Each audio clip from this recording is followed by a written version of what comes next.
उनमें से आज कोई मेरे काम का नहीं है।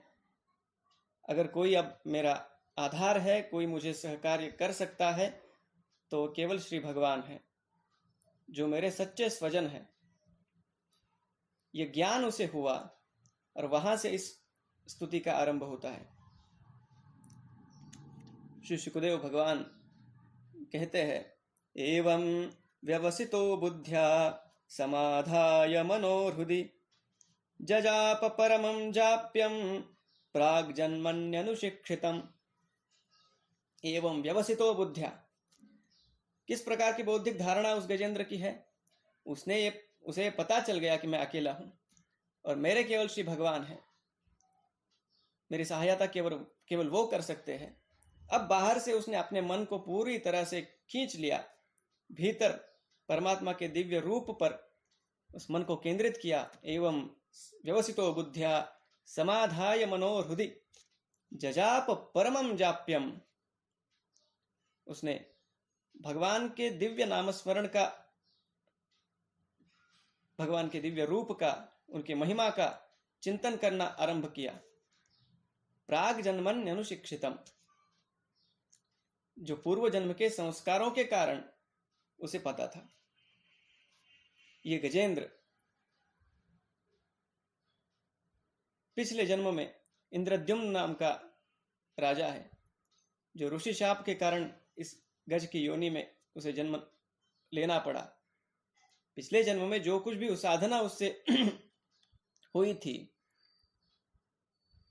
जीवन में किन्हीं क्षणों में जो भी साधना कुछ थोड़ी बहुत हमारे हाथों से होती है, वह कभी न कभी, कहीं न कहीं उसका पुनस्मरण वो हमारी सहायता के लिए अवश्य आती है। जैसे कहा जाता है, धर्मो रक्षति रक्षिता।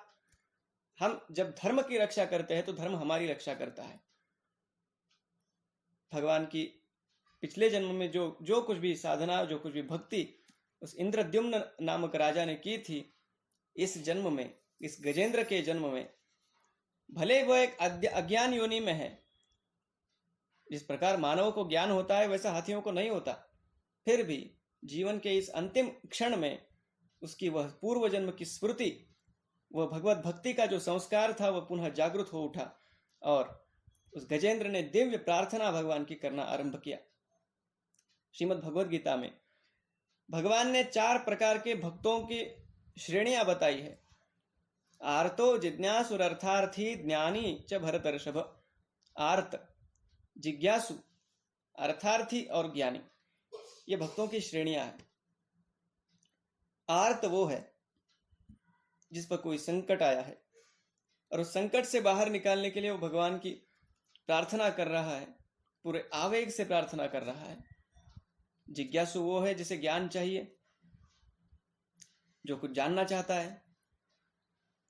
एक होता है अर्थार्थी, जो सकाम भक्त है, जिसे कुछ चाहिए, कोई वस्तु चाहिए, धन चाहिए, प्रख्याति चाहिए, विद्वत्ता चाहिए, जो कुछ भी उसे चाहिए वो भगवान से पाने का प्रयास कर रहा है, वो अर्थार्थी भक्त है। और आर्तो जिज्ञासु अर्थार्थी, और चौथी जो श्रेणी है वह है ज्ञानी। जैसे भगवान के प्रिय सखा उद्धव जी महाराज है, वे ज्ञानी है। इन 4 श्रेणियों में से ये गजराज गजेंद्र आर्त भक्ति का प्रतीक है।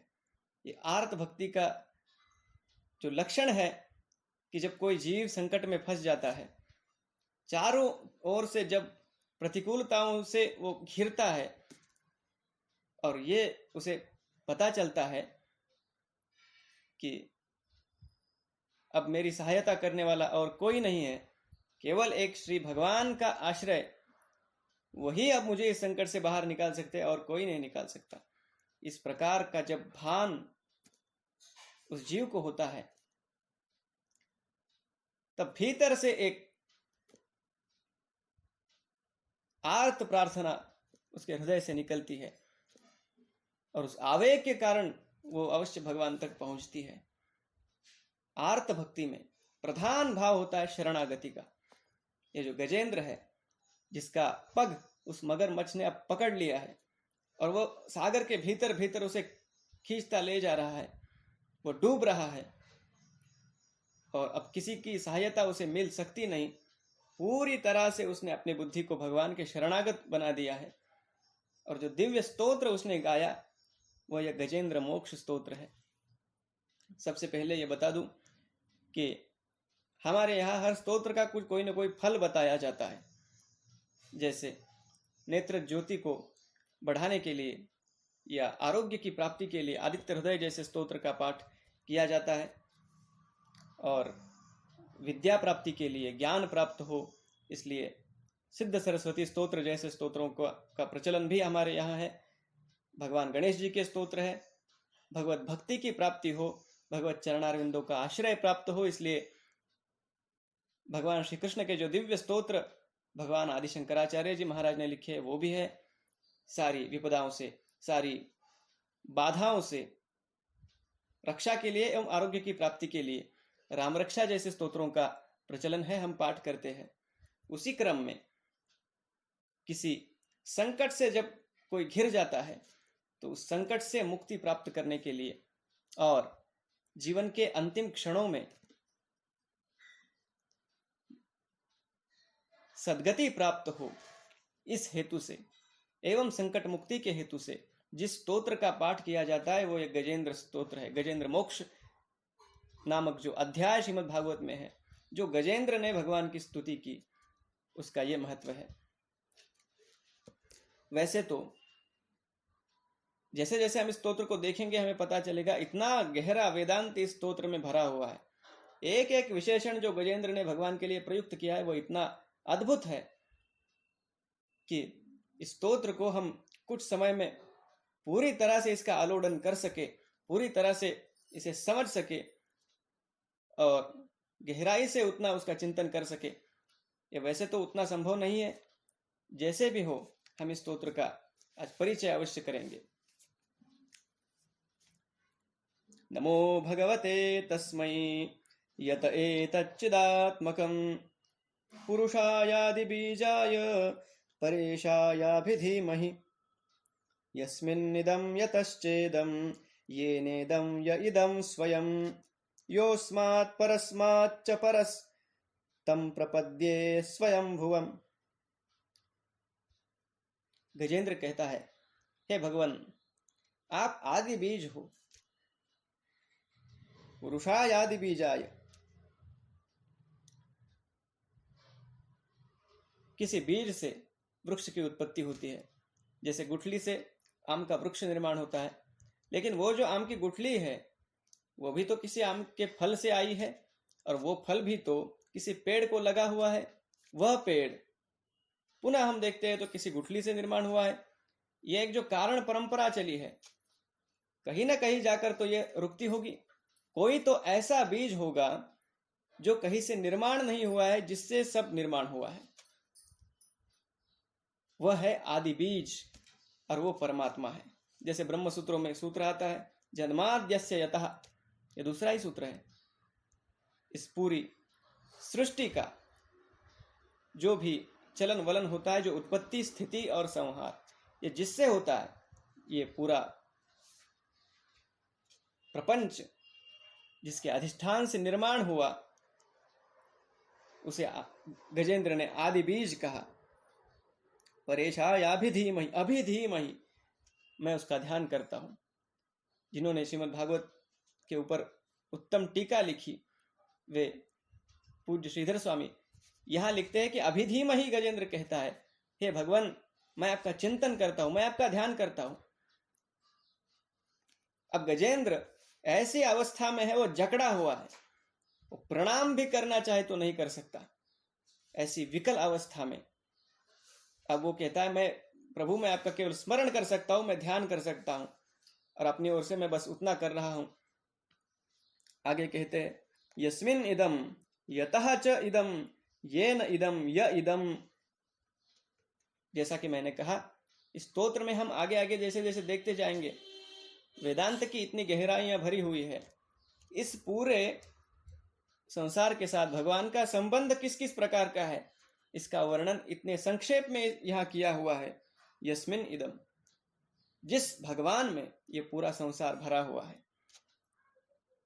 जैसे कि हम कहते हैं किसी बर्तन में हमने पानी रखा है या दूध रखा है, जो भी है, तो यहाँ जो बर्तन है वो व्यापक है और जो दूध है वो व्याप्य है। व्यापक हमेशा व्याप्य से बड़ा होता है, जिसके भीतर कुछ समाया हुआ है। संसार भगवान से बड़ा नहीं है, वो भगवान से निकला हुआ है, भगवान से आया हुआ है, उन्हीं से बना हुआ है। जैसे हमने देखा आदि बीज भगवान है, इसलिए यस्मिन इदम, जो ये संसार है वो भगवान से बाहर नहीं है, उनसे बाहर कुछ भी नहीं है, वो भगवान में भरा हुआ है, उनमें समाया हुआ है। यतः च इदम, यह संसार जिनसे शक्ति प्राप्त करता है। संसार की अपनी कोई शक्ति नहीं है। प्रकृति और पुरुष, ये दो शब्द जो सांख्य दर्शन में उपयोग में लाए जाते हैं, उसमें भी यही कहा गया, यह संसार जो प्रकृति का खेल है, प्रकृति अपने ओर से कुछ उसमें शक्ति नहीं भर सकती, वह जड़ है। चेतन कौन है? चेतन वे परमात्मा है। यतः च इदम, यह पूरा विश्व जो आभासित हो रहा है, किसकी शक्ति से?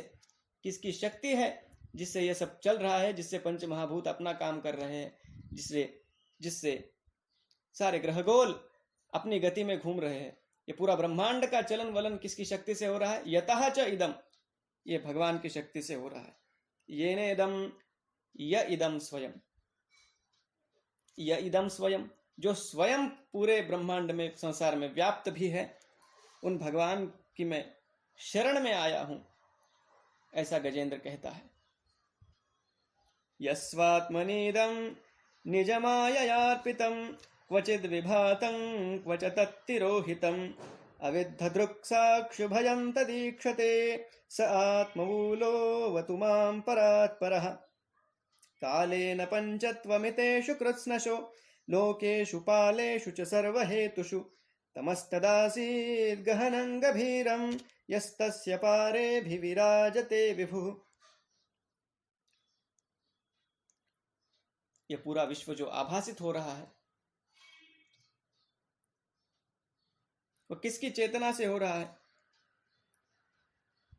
उस परमात्मा की चेतना से हो रहा है, जो इस पूरे विश्व का भी मूल कारण है, अपने स्वयं का भी मूल कारण है। जब प्रलय काल में पूरा विश्व घोर अंधकार में डूब जाता है, ऐसे समय में एक ज्योति है जो वहां भी नित्य प्रकाशित रहती है, जो चेतन तत्व है, जो इस सृष्टि का मूल कारण है। पूरा विश्व यद्यपि नष्ट हो जाए, फिर भी वह तत्व नष्ट नहीं होता, फिर से उस तत्व से इस पूरे विश्व की उत्पत्ति होती है। गजेंद्र कहता है, यस्तस्य पारेऽभिविराजते विभुः, उस तम के, उस अंधकार के उस पार जो तत्व है, वे प्रभु आप है। मैं आपकी प्रार्थना करता हूं, जैसा कि गीता में आया है, कविं पुराणमनुशासितारम् अणोरणीयान् समनुस्मरेद्यः सर्वस्य धातारमचिन्त्य रूपम् आदित्यवर्णं तमसः परस्तात्। आदित्यवर्णं तमसः परस्तात्, जो उस अंधकार से परे है, जो प्रकाश रूप है। सूर्य में, चंद्रमा में भी जिसका तेज समाया हुआ है, जैसा भगवान ने गीता के 15वें अध्याय में कहा है, यदादित्यगतं तेजो जगद्भासयतेऽखिलं यच्चंद्रमसि यच्चाग्नौ तत्तेजो विद्धिमामकम्। भगवान प्रकाशमय है।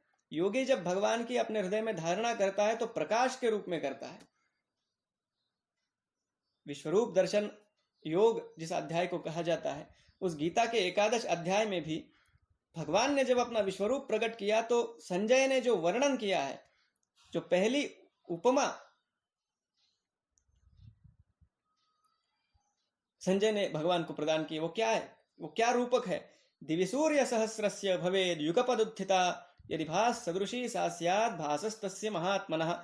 आकाश में हजारों सूर्यों का अचानक से एक ही समय में अगर उदय हो जाए, तो जिस प्रकार का प्रकाश, जिस प्रकार की आभा फैलेगी, हो सकता है उस आभा को हम भगवान की आभा से तुलना उसकी कर सके, अगर हो सके तो भगवान का प्रकाश उससे भी अधिक है।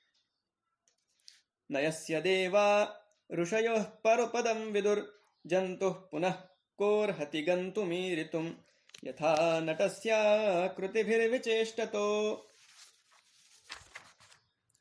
दुरत्ययानुक्रमणः समावतु दिदृक्षवो यस्य पदं सुमङ्गलं विमुक्तसङ्गा मुनयः सुसाधवः चरन्त्यलोकव्रतमव्रणं वने भूतात्मभूताः सुहृदः समे गतिः। गजेंद्र कहता है, बड़े बड़े ज्ञानी योगी, अरे उनकी क्या बात है, स्वयं ब्रह्मा जी भी जिसकी गति जान नहीं पाए। श्रीमद् भागवत में यह प्रसंग आता है, भगवान जी जो भगवान ब्रह्मा जो भगवान के नाभिक कमल से जिनका प्रादुर्भाव हुआ, वे भी उस प्रलयकालीन जल में भ्रांत होकर इतस्ततः देख रहे हैं और इधर उधर देखने के कारण उनके 4 मुख हो गए।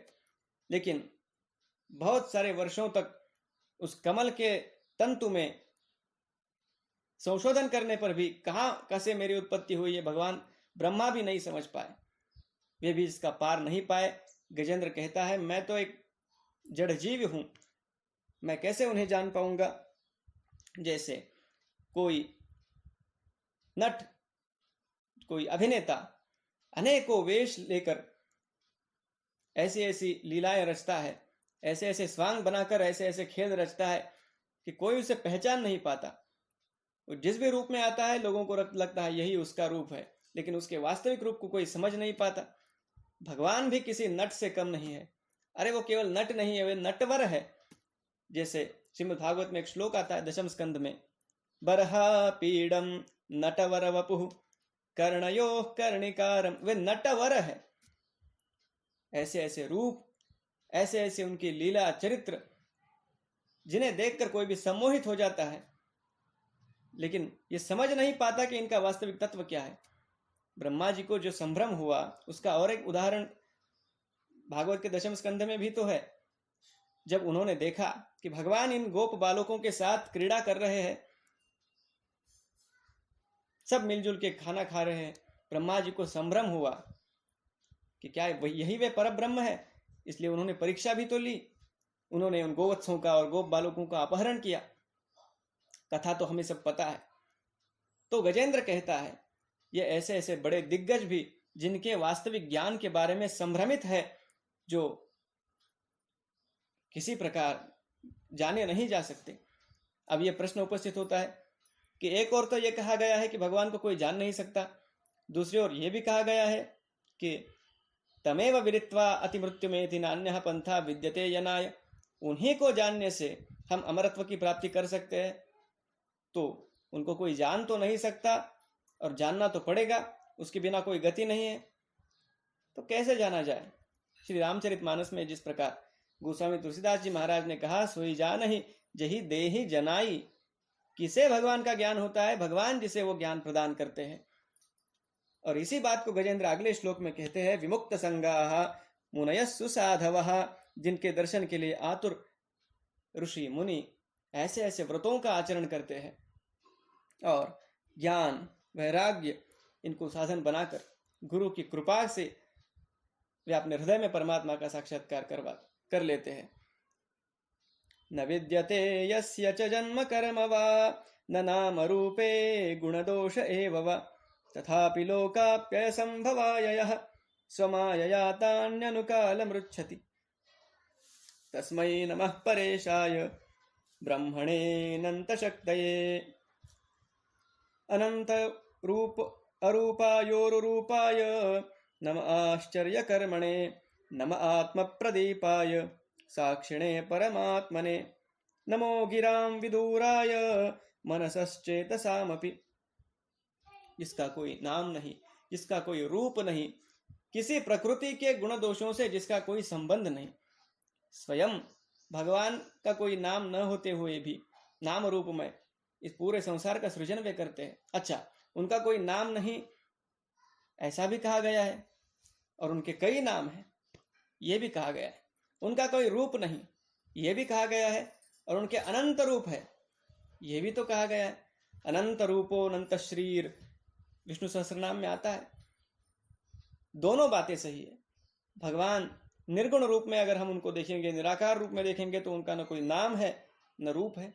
वही भगवान स्वेच्छा से और अपने भक्तों के साथ क्रीड़ा करने के लिए, लीला करने के लिए जब आकार धारण करते हैं, सगुण रूप लेते हैं, तो उनका नाम भी है।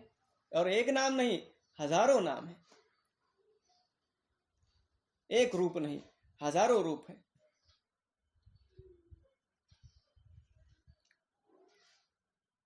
जो अरूपायोरुपाय नम आश्चर्य कर्मणे, कैसी कैसी उनकी लीलाएं हैं। गजेंद्र कहता है ये भगवान गिराम विदुराय, वाणी और मन, मनसश्चेतसामपि, जैसे गीता में कहा गया, इंद्रियाणि पराण्याहुर इंद्रियेभ्यः परम मनः मनसस्तु परा बुद्धिर यो बुद्धे परतस्तु सः। मन, इंद्रियां, वाणी, इन सब से वे भगवान परे हैं। उन तक ये वाणी नहीं, यतो वाचो निवर्तन्ते अप्राप्य मनसा सह। वाणी से भगवान को हम उनके गुणों का वर्णन नहीं कर सकते। वास्तविक उनका जो रूप है हम वाणी से कह नहीं सकते, क्योंकि वाणी से परे है। वेदांत ने हमें ये इतनी सीधे तरीके से समझा दिया कि विज्ञातारम अरे केन विजानीयात्, भगवान वाणी का विषय कैसे हो सकते हैं। वाणी उनके कारण, उनकी शक्ति से कुछ कर पाती है। हमारी आंखें, हमारे नेत्र जिनकी शक्ति से देख पाते हैं, वह शक्ति हमारे नेत्रों से कैसे दिख सकती है। भगवान प्रकाशक है, वे इस पूरे चलन वलन का स्रोत है, इसलिए वे किसी प्रमाण का विषय नहीं हो सकते। सत्वेन प्रतिलभ्याय नैष्कर्मेण विपश्चिता नमः कैवल्यनाथाय निर्वाण सुख संविदे। फिर कैसे ये भगवान प्राप्त होंगे। दो शब्दों का प्रयोग किया गया, सत्वेन प्रतिलभ्याय नैष्कर्मेण विपश्चिता, निष्काम कर्मयोग और शुद्ध सात्विक चर्या से जो पहले तमोगुण से रजोगुण में आए, रजोगुण से सत्वगुण में आए, और फिर जिसका सत्वगुण भी धीरे धीरे भगवत भक्ति से गल जाए, तीनों गुणों से जो अतीत हो, वही भगवान तक पहुंच सकता है। नमः शांताय घोराय मूढ़ाय गुणधर्मिणे निर्विशेषाय साम्याय नमो ज्ञान घनाय। सत्व, रज, तम तीनों गुणों से भगवान का वैसे तो कोई संबंध नहीं है, फिर भी इन तीनों गुणों का अंगीकार करके शांत, घोर और मूढ़ तीनों प्रकार के वर्तन भगवान कर सकते हैं। क्षेत्रज्ञाय नमस्तुभ्यं सर्वाध्यक्षाय साक्षिणे पुरुषायात्ममूलाय मूलप्रकृतये नमः सर्वेन्द्रिय गुणद्रष्ट्रे सर्वप्रत्यय हेतवे असताच्छाययोक्ताय सदाभासाय ते नमः। असताच्छाययोक्ताय सदाभासाय ते नमः। भगवान का अनुमान हम कैसे करते हैं। गजेंद्र ने इन बातों में इतनी गहराई भर दी, जैसे मैंने आरंभ में ही कहा, जिस प्रकार हम कोई चित्र देखते हैं तो चित्र को देखकर हमें यह अनुमान हो जाता है, हम ये कर लेते हैं कि अगर ये चित्र उपलब्ध है तो अवश्य ही कोई चित्रकार भी होगा। किसी मूर्ति को हम देखते हैं तो मूर्ति हवा से तो नहीं आ सकती, नहीं बन सकती। मूर्ति विराजमान है तो अवश्य ही कोई मूर्तिकार भी होगा। उसी प्रकार इस पूरे विश्व को जब हम देखते हैं, इस संसार को देखते हैं, तो हम ये अनुमान कर लेते हैं अगर ये विश्व पूरा विद्यमान है तो अवश्य ही इस विश्व की निर्मिति करने वाला कोई निर्माता भी होगा। कार्य को देखकर कारण का अनुमान किया जाता है। असताच्छाययोक्ताय सदाभासाय ते नमः। नमो नमस्ते अखिल कारणाय निष्कारणायाद्भुत कारणाय सर्वागमाम्नाय महार्णवाय नमोपवर्गाय परायणाय। भगवान इस विश्व के कारण तो है, लेकिन इन बातों की गहराई देखिए। तीन तरह से, तीन प्रकारों से ये कारण शब्द गजेंद्र ने प्रयुक्त किया है। अखिल कारण, अद्भुत कारण और निष्कारण। अखिल कारण, निष्कारण और अद्भुत कारण, इन तीनों का अलग अलग संदर्भ है। अब पूरी तरह से अगर अच्छी तरह से देखना होगा तो बहुत अधिक समय भी लग सकता है। भगवान अखिल विश्व के कारण है, यह पहली बात। निष्कारण, जिनका अपना कोई कारण नहीं है, जैसे हमने देखा वे आदि बीज है, उनका कोई निर्माता नहीं है, उनका कोई कारण नहीं है, वे सबके कारण है, इसलिए वे निष्कारण है। और अद्भुत कारण, क्या अद्भुत बात भगवान में है? कोई बात जो अन्यत्र नहीं दिखती लेकिन कहीं दिखाई पड़ती है, हम उसे अद्भुत कहते हैं। भगवान में क्या अद्भुत बात है? तो जैसे हम देखते हैं व्यवहार में, दूध से जब दही बनता है तो वो दूध पहले जैसा अब रहता नहीं है, उसमें परिवर्तन आता है, वो विकृत हो जाता है। लेकिन भगवान से यद्यपि ये संसार पूरा बना हुआ है, भगवान जैसे के तैसे है। ऐसी बात नहीं है कि भगवान से संसार बना और भगवान में अपने में कोई स्वरूप में उनके विकार आया। पूरा विश्व बना करके भी भगवान स्वयं अविकृत है। यह भगवान की अद्भुत बात है, इसीलिए उन्हें अद्भुत कारण कहा गया। सर्वागमाम्नाय महार्णवाय नमोपवर्गाय परायणाय। ये आगम निगम सारे शास्त्र जिनसे निर्माण हुए। गुणारणिच्छन्नचिदूष्मपाय तत्क्षोभ विस्फूर्जितमानसाय नैष्कर्म्य भावेन विवर्जितागम स्वयं प्रकाशाय नमस्करोमि।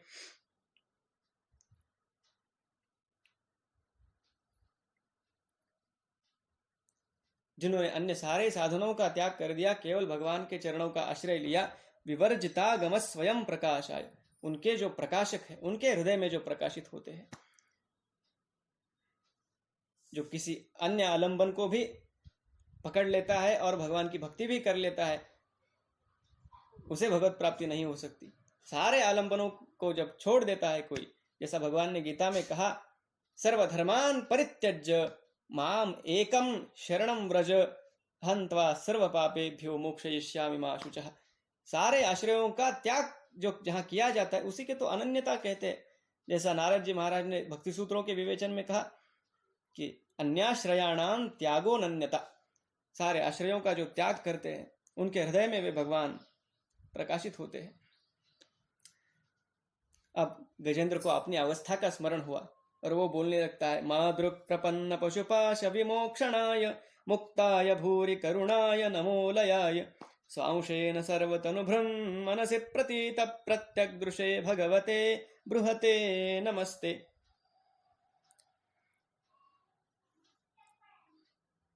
मेरे जैसे किसी तुच्छ पशु के भी मुक्ति के लिए जो भगवान स्वयं आने वाले हैं, गजेंद्र के मन में यह विश्वास है।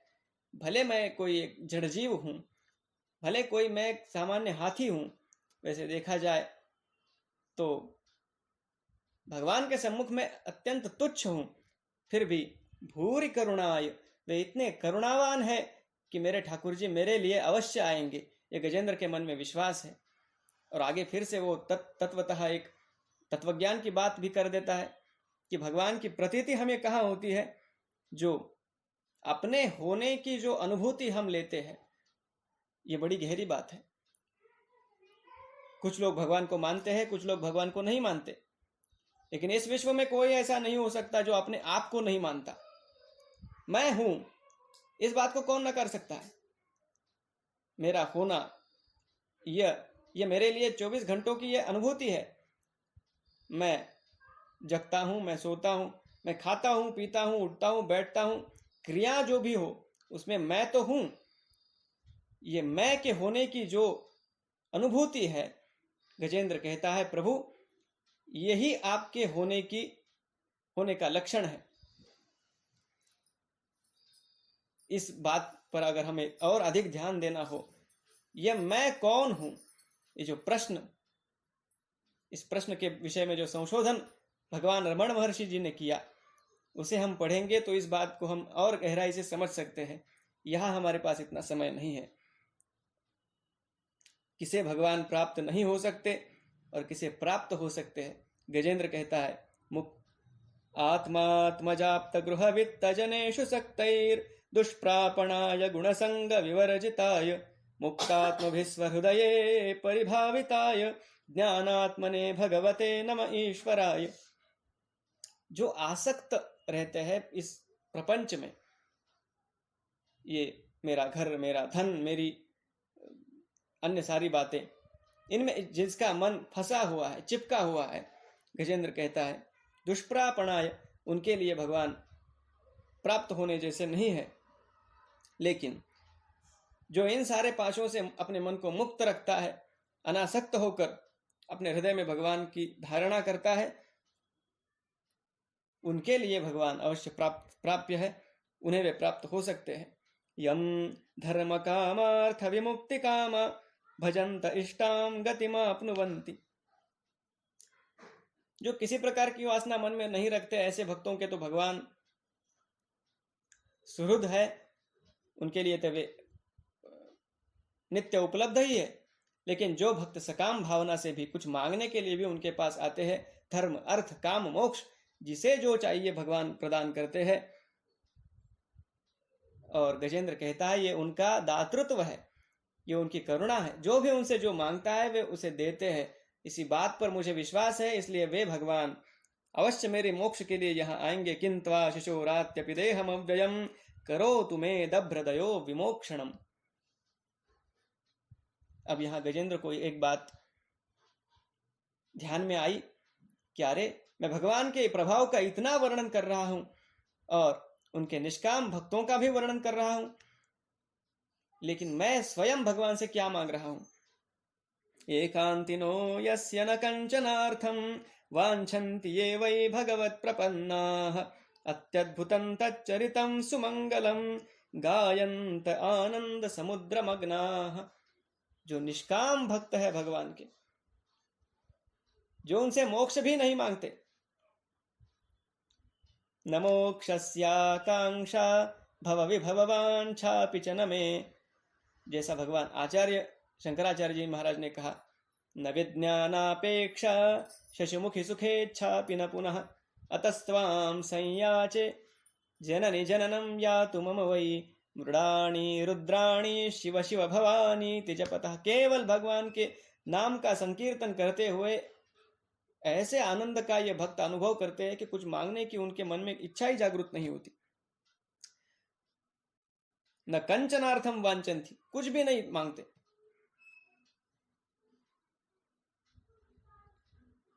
तमक्षरम ब्रह्म परम परेशम अव्यक्तमाध्या। गजेंद्र कहते हैं अवश्य ही अभी मुझ में ऐसी भक्ति का उदय नहीं हुआ है, इसलिए मैं भगवान से मैं ये तुच्छ बात मांग रहा हूं कि मुझे इस ग्राह से छुड़वाइए, इस मगरमच्छ से छुड़वाइए। अतीन्द्रियम सूक्ष्ममिवाति दूरम अनंतमाद्यम परिपूर्णमीडे। अक्षर ब्रह्म पर परेश अव्यक्त अतीन्द्रिय सूक्ष्म, ऐसे ऐसे विशेषण गजेंद्र प्रयुक्त करते हैं जिनसे भगवान की महिमा का हमें पता चलता है। वे परिपूर्ण है। कैसे वे परिपूर्ण है, आगे पूरा विश्लेषण किस किस प्रकार के प्रपंच का सृजन भगवान के द्वारा हुआ उसका वर्णन गजेंद्र ने किया।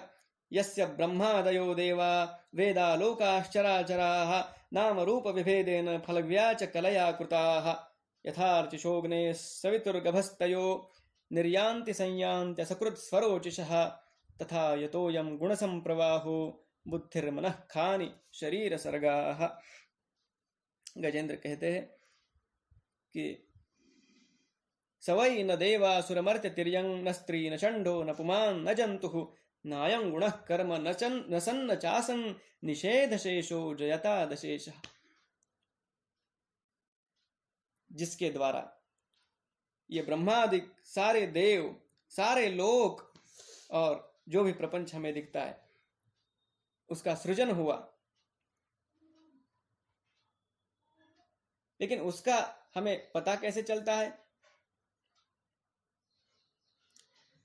उस भगवान तक ये वेद भी किस प्रकार पहुंचते हैं? हमने वह शब्द सुने होंगे, नेति नेति, न इति न इति। वेदों की पद्धति क्या है भगवान तक पहुंचने की? तो जैसे 10 लोग खड़े हैं और इन 10 व्यक्तियों में से किसी एक का नाम राम है। अब उस राम को ढूंढने की कौन सी पद्धति अपनाई जाए?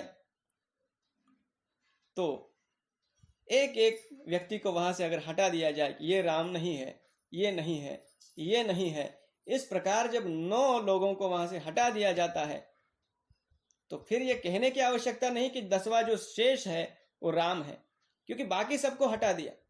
अब जो शेष है वो वही है। तो सीधे सीधे तो वेद भगवान तक हमें पहुंचा नहीं सकते, क्योंकि भगवान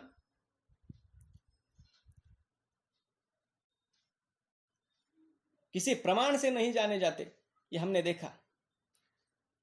इसलिए वेदों की पद्धति यह है, जैसा शिव महिम्न स्तोत्र में भी पुष्पदंत ने कहा, अतद व्यावृत्यायम चकितमभिधत्ते श्रुतिरपि। अतद व्यावृत्ति, जो भगवान नहीं है उन सारे पदार्थों को हटा देना, फिर जो शेष रहेगा वो भगवान होगा। वो आप देख लीजिए, जो वो नहीं है उन सारी बातों को हटा देना, इसे कहते हैं अतद व्यावृत्ति। तो जैसा यहाँ गजेंद्र ने कहा, वो देव असुर इनमें से कोई नहीं है, वो स्त्री नहीं है, वो पुरुष नहीं है, वो गुण नहीं, कर्म नहीं, निषेध शेषो, इन सारी बातों का जो भगवान नहीं है, निषेध करने के बाद जयता दशेष, जो शेष रह जाता है वो है, वो भगवान है।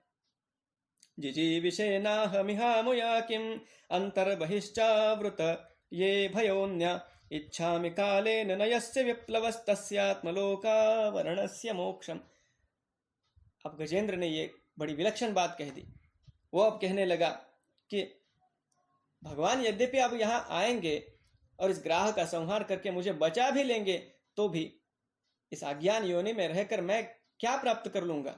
इस जीवन का वैसे क्या लाभ है? गजेंद्र कहता है, अब तो प्रभु मैं ये चाहता हूं, इच्छामि कालेन नयस्य विप्लवस् तस्यात्मलोकावरणस्य मोक्षम। मैं केवल अब इस मगरमच्छ के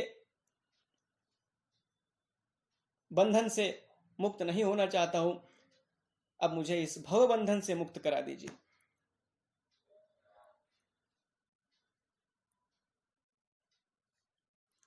परीक्षित महाराज जब कथा सुनने के लिए बैठ गए सुखदेव जी महाराज के मुख से, तब देव स्वर्ग से वहां अमृत लेकर आए और उन्होंने कहा, ये अमृत ले लो और कथा हमें दे दो। परीक्षित ने उस अमृत के बदले में भी कथा उन्हें नहीं दी, क्योंकि परीक्षित महाराज ये जानते थे, ये जो अमृत है जो स्वर्ग में मिलता है, वो एक बार मृत्यु से हमें छुड़ा लेगा। प्रलय काल में तो इन देवताओं को भी डूबना ही है, ब्रह्मा जी भी कहाँ शाश्वत है।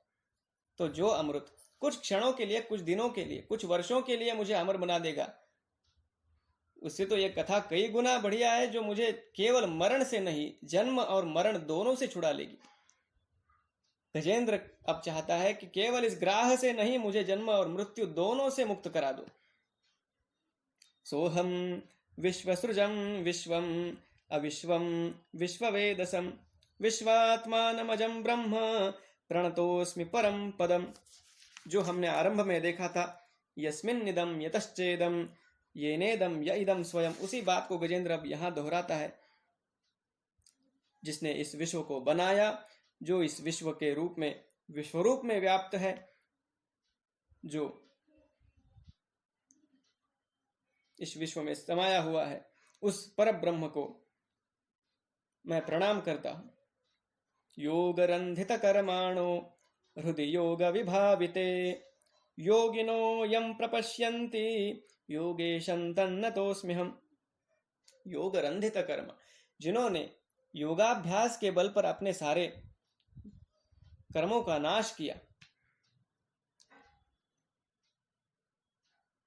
और हृदय योग विभाविते, अपने हृदय को उस योगाग्नि से इस प्रकार निष्काम बना दिया कि जिसमें अब किसी कामना का उदय नहीं हो सकता, ऐसे योगी, योगिनो यम प्रपश्यन्ति, जिसे देखते हैं, जिसका दर्शन पाते हैं, योगेशन तन्नतोस्म्यहम्, उस योगेश्वर भगवान श्री कृष्ण को, उस परमात्मा को, उस नारायण को मैं प्रणाम करता हूँ। नमो नमस्तुभ्यमसह्य वेग शक्तित्रयायाखिलधिगुणाय प्रपन्नपालाय दुरन्तशक्तये कदिन्द्रियाणाम् अनवाप्यवर्त्मने। ये जो सत्व, रज और तम है, गजेंद्र कहता है भगवान ने इनमें जो बल इन्हें प्रदान किया है वो इतना विलक्षण है। प्रकृति के निर्माण, इस सृष्टि के निर्माण से पहले ये सत्व, रज और तम तीनों गुण साम्यावस्था में रहते हैं। जैसे ही भगवान की प्रेरणा से, उनके संकल्प से इन तीनों गुणों में हलचल निर्माण होती है, जिसे क्षोभ कहा जाता है, वहां से इस प्रपंच की रचना होती है। और इन तीनों गुणों की शक्ति इतनी अद्भुत है कि पूरे विश्व का संचालन इनके माध्यम से होता है। प्रपन्न पालाय दुरंत शक्तये कदिन्द्रियाणाम अनवाप्य वर्तमन। ये बड़ी महत्वपूर्ण बात जो साधकों के लिए यहाँ गजेंद्र ने कही है। कदिन्द्रियाणाम अनवाप्य वर्तमने, भगवान का जो मार्ग है जो उन तक पहुंचाता है, वो कदिन्द्रियाणाम, जो इंद्रियों के अधीन है। ये शब्द, स्पर्श, रूप, रस, गंध, इनके पीछे जिनके इंद्रियां, जिनकी दौड़ती रहती है, ऐसे लोगों के लिए अनवाप्य वर्तमने, उनके लिए जिनका मार्ग भी मिलना असंभव है। भगवान के मिलने की बात तो दूर, भगवान तक पहुंचने का मार्ग भी उन्हें प्राप्त नहीं हो सकता जिनका अपने इंद्रियों पर कोई वश नहीं है। नायं वेदस्वमात्मानं यच्छक्त्या हन्धिया हतं तन्दुरत्ययमाहात्म्यं भगवन्तमितोऽस्म्यहम्।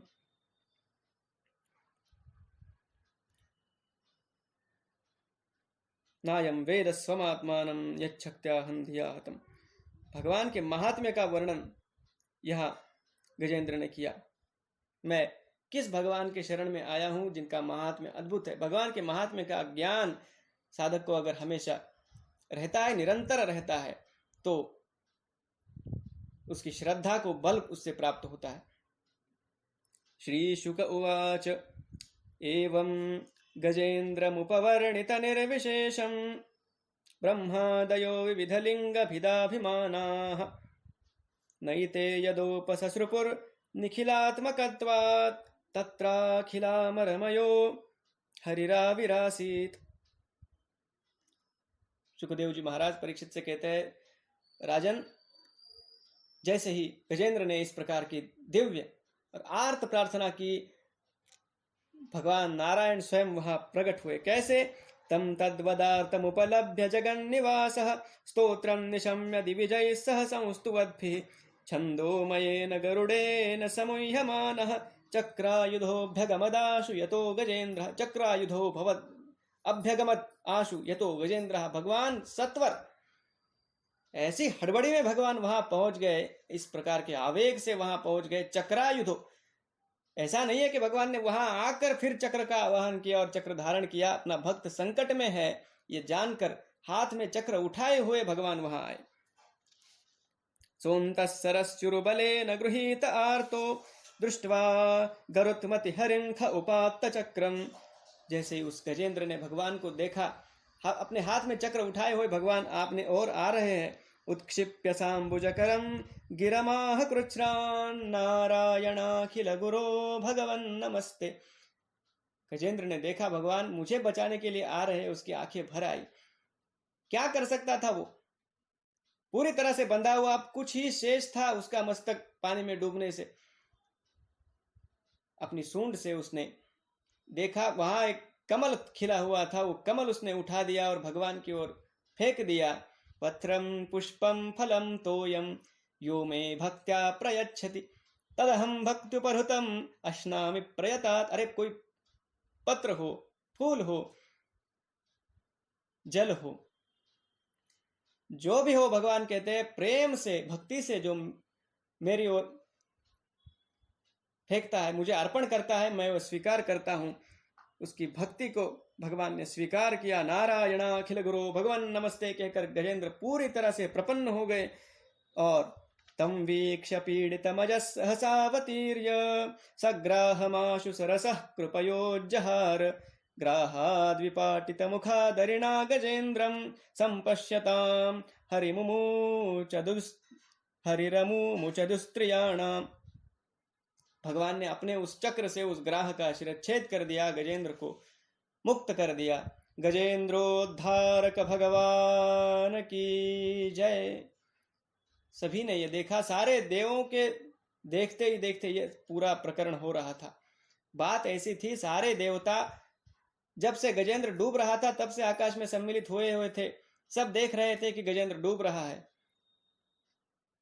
उसे कोई भी बचा सकता है, लेकिन बचाना चाहता नहीं। सारे देव चाहते हैं कि गजेंद्र हमें पुकारे, लेकिन गजेंद्र अनन्य निष्ठा से केवल नारायण को पुकारता रहा।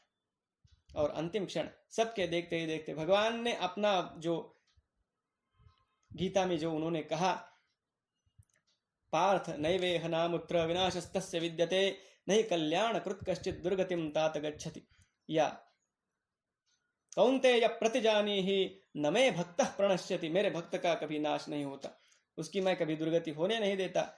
इस अपने वचन को रखने के लिए भगवान ने वो वहां पधारे और उस गजेंद्र को केवल उस ग्राह के पाश से नहीं, जन्म और मरण इन दोनों पाशों से भगवान ने मुक्त कर दिया।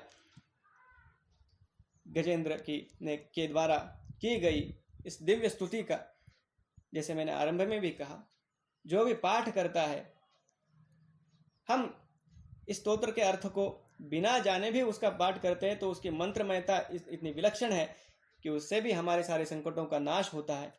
लेकिन जब हम उसके अर्थ को जानकर उसका पाठ करते हैं तो हमारे नेत्र अवश्य भीग जाते हैं उस अर्थ को। जैसे कि भगवान पतंजलि ने कहा, तज्जपस तदर्थ भावनम, जब भी करे, जिसका जप कर रहे हैं उस भगवान का ध्यान भी साथ ही साथ में करते रहे। इस प्रकार अगर हम भी इस दिव्य स्तोत्र का पाठ करते हुए और ऐसे अन्य स्तोत्रों का भी पाठ करते हुए भगवान की भक्ति को अपने हृदय में प्रतिष्ठित कर दे, तो इन भौतिक संकटों की तो बात ही क्या, जो सबसे बड़ा संकट सारे ऋषियों ने, सारे संतों ने कहा, उस संसार के सागर से भी हम अवश्य तर जाएंगे। हम सभी के हृदय में विराजित भगवान को अंत में इतनी ही प्रार्थना करता हूं कि उस गजेंद्र की तरह ये आर्त भक्ति संसार में डूबने वाले जो हम सभी हैं साधक, उनके भी हृदय में जग जाए और हमारे सबके ऊपर भी भगवान की कृपा बरसती रहे, सभी का कल्याण हो। इस मंगलमय कामना के साथ अपनी वाणी को विराम देता हूं। जय श्री कृष्ण।